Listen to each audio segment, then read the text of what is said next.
Naomi Campbell is runway royalty. As beautiful as she is controversial, this London native has been a muse to designers as well as a marketing magnet for brands across the world. More than a working model, Naomi is also a successful entrepreneur, magazine writer, and committed philanthropist. Naomi Campbell, on this episode of Leading Women. Naomi transcends her beauty, takes it to another level. Gangster, warrior, buffalo soldier, beauty. She's a self-made cyclone of energy, style, and drama.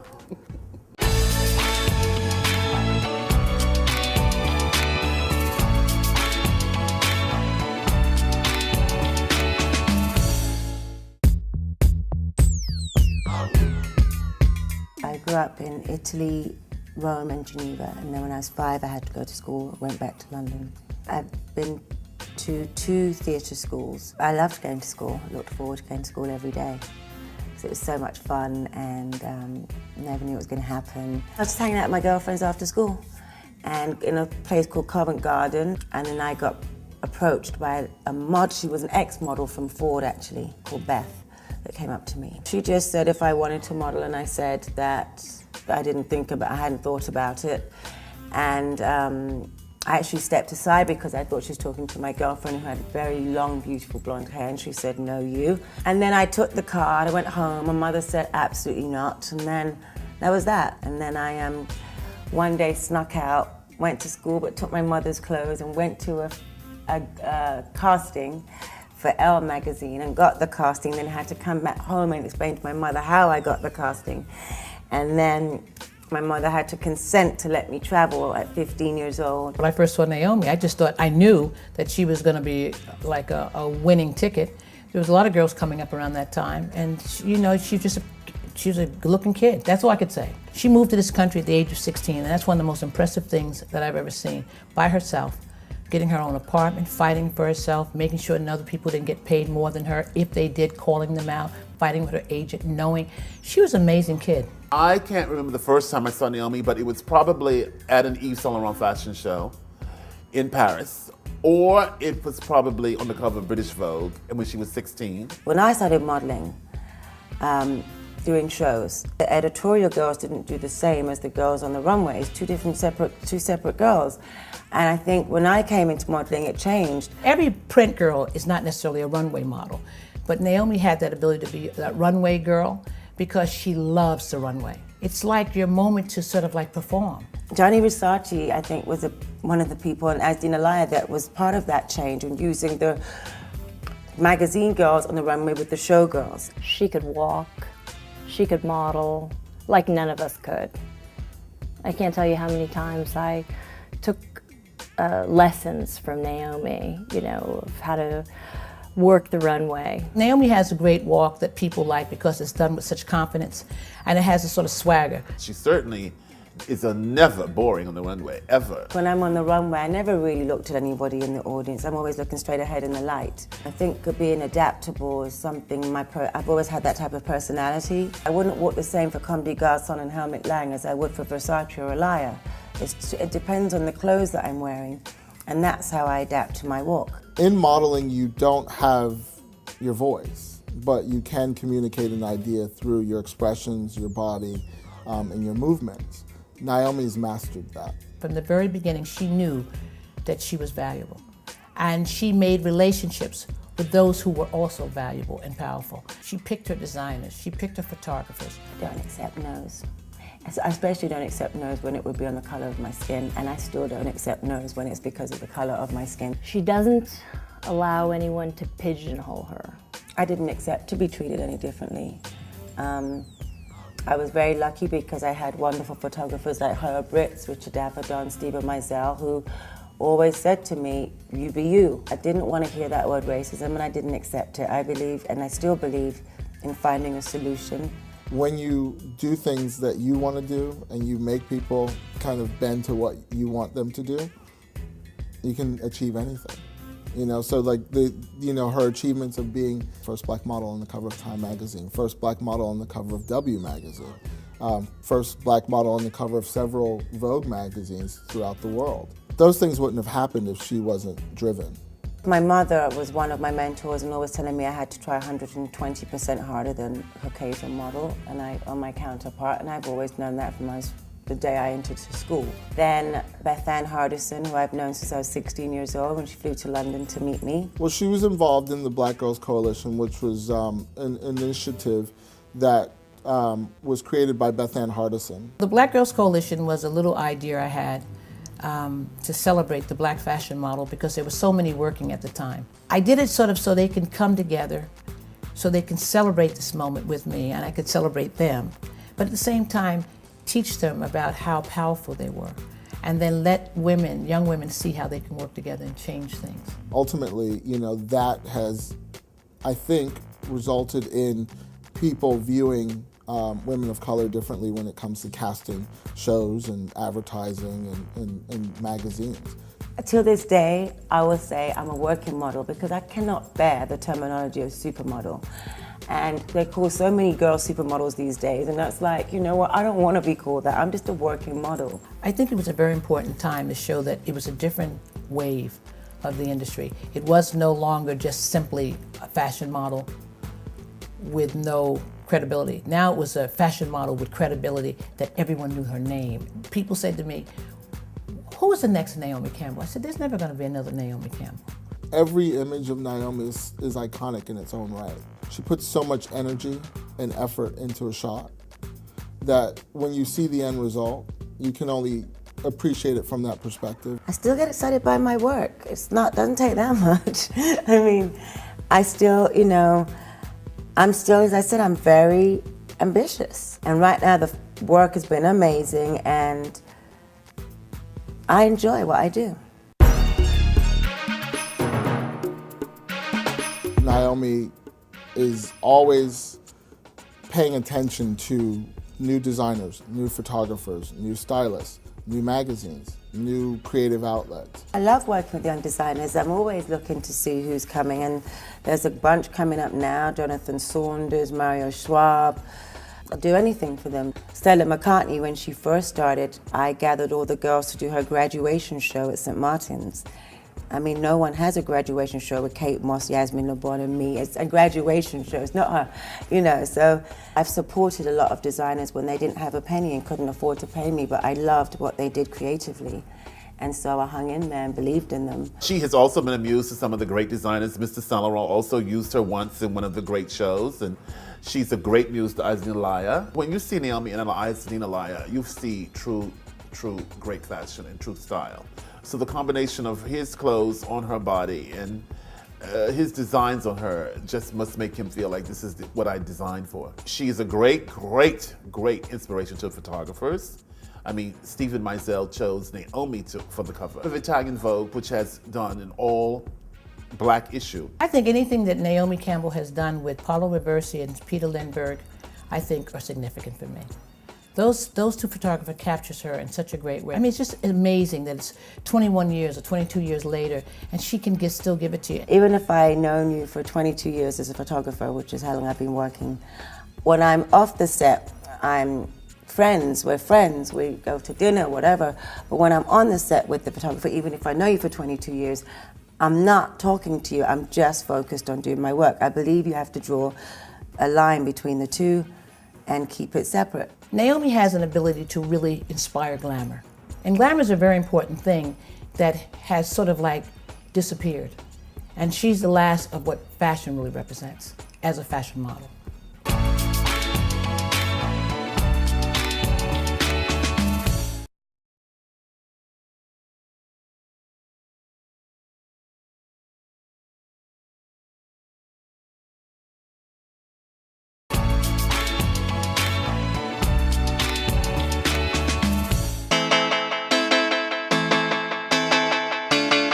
I think her mother was a star to a certain extent. Her mother was a great dancer and had a sort of star quality, and it rubbed off on Naomi.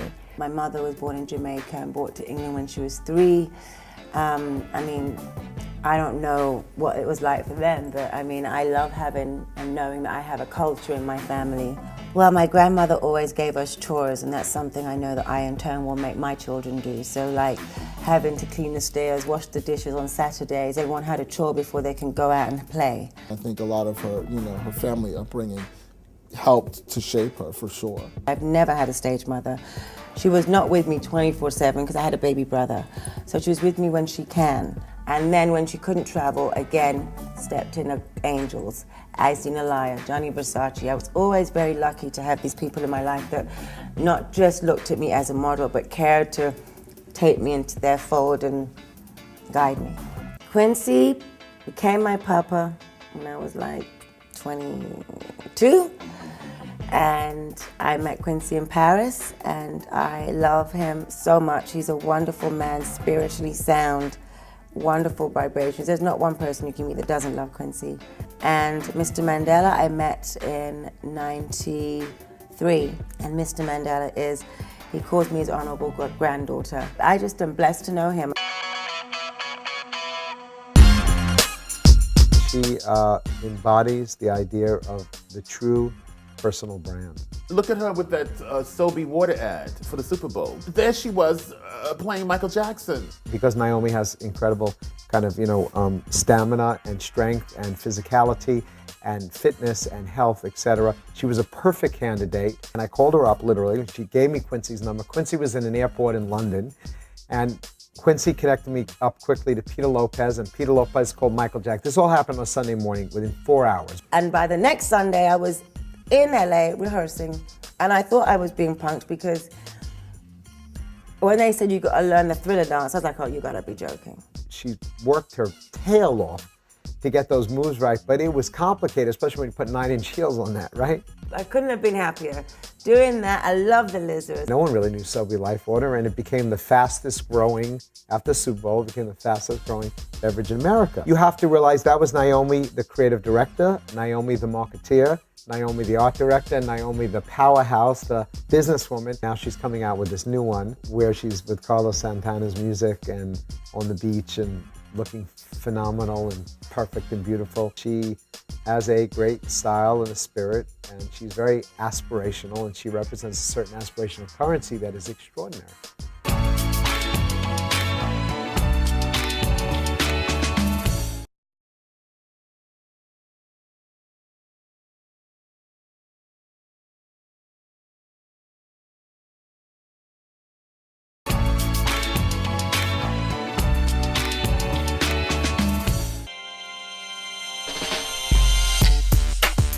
I love business.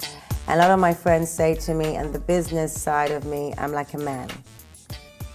And I'm like, okay, which is fine. And on the sentimental side, I'm completely mush. Naomi's had a fragrance for the past over 10 years.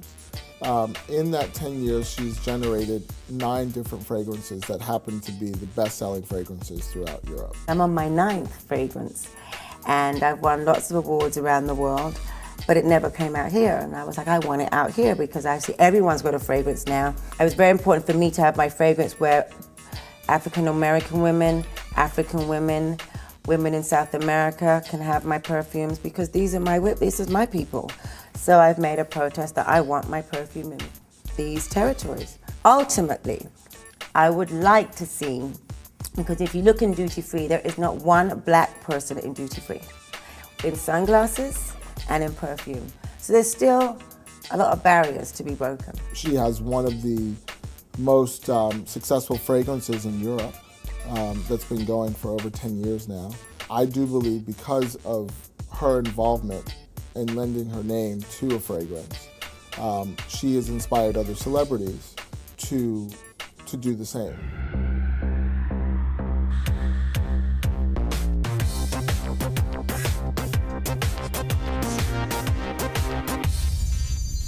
Cat Deluxe at Night, a new fragrance by Naomi Campbell. She's also a writer for British GQ.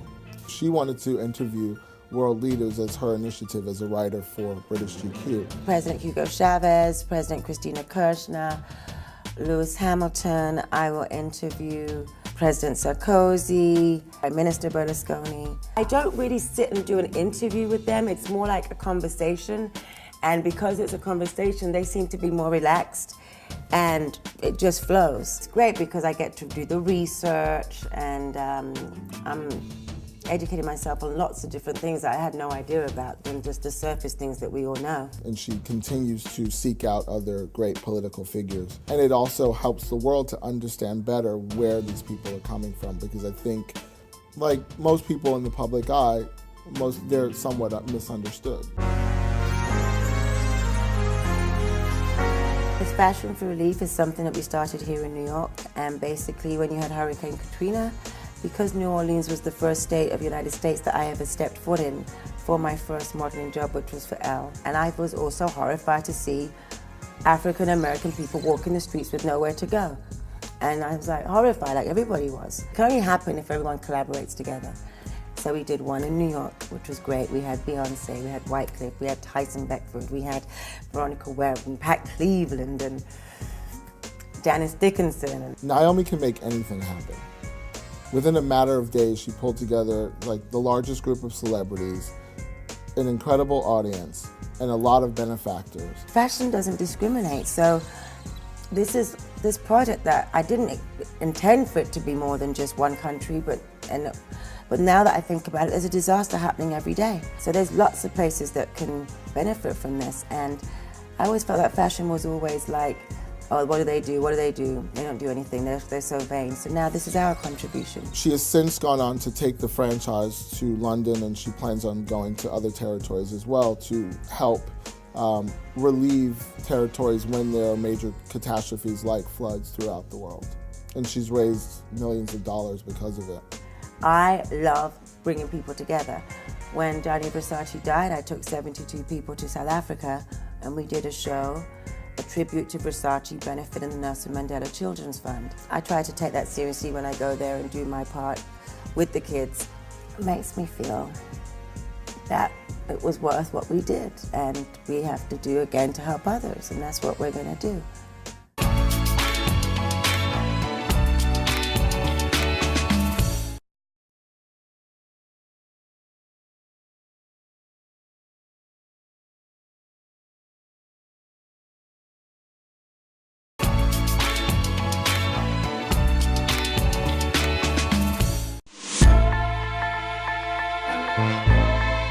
I'm not a perfect specimen of a human being. I've done a lot of mistakes, and I've had to live and learn my mistakes in front of the whole wide world. But the thing with me is I don't have a problem in apologizing, and I don't have a problem of admitting, because if I haven't admitting your faults, recognizing that your faults is part of a growing process. You know, these situations where she loses her temper and all of that, you know, Naomi is extreme. Her love is extreme. She is a true diva. She is a true unique soul. I think she's misunderstood, and a lot of that is due to her own shortcomings. She could obviously take time for herself, and she doesn't. Naomi's challenge is herself. She's quite guilty of things that she does. But the genius of her is that she balances it. I find that this world has become a little bit too involved in bringing someone down when they're already down. And I've always been told you should never bring someone down when they're already down. The world doesn't always get what they should get from her, and what they should get from her is the fact that this very intelligent woman, against all odds, has really raised the bar tremendously on the awareness of the importance of fashion, style, design, politics, cause, etc., etc. Naomi is a cat with 14 lives. A cat usually has 9. Naomi has been given an extra few. And no matter what she does, whatever happens, Naomi can re-stir her pot. I'm very straightforward, and I do tell it like it is. And life is too short. You listen to you, because we don't listen to ourselves half the time, and that's the problem, because we really do have half of the answers, you know? Naomi has had the ability to be able to actually stun the industry by being a force. There's probably a handful of African American models that you can say broke all barriers, transcended everything, and were just goddesses. She was part of that next wave that helped make us remember things. She added a layer of history with other people at that time period. You can't find a better model on the runway than Naomi Campbell, even today. I do think that she thinks she still should be able to walk the runway at the age of 50. Let's hope that she does. I pray morning, noon, and night, and I think one of my issues in my life was not being able to let go and trust that something else would carry me. And now that I'm starting to be able to know how to do that, my life has changed considerably. I have changed. I noticed that I've changed within myself. Again, it's not for the public, it's for me. I mean, I've had a wonderful life, and if it ended tomorrow, I can have no regrets. It's been amazing. Very lucky.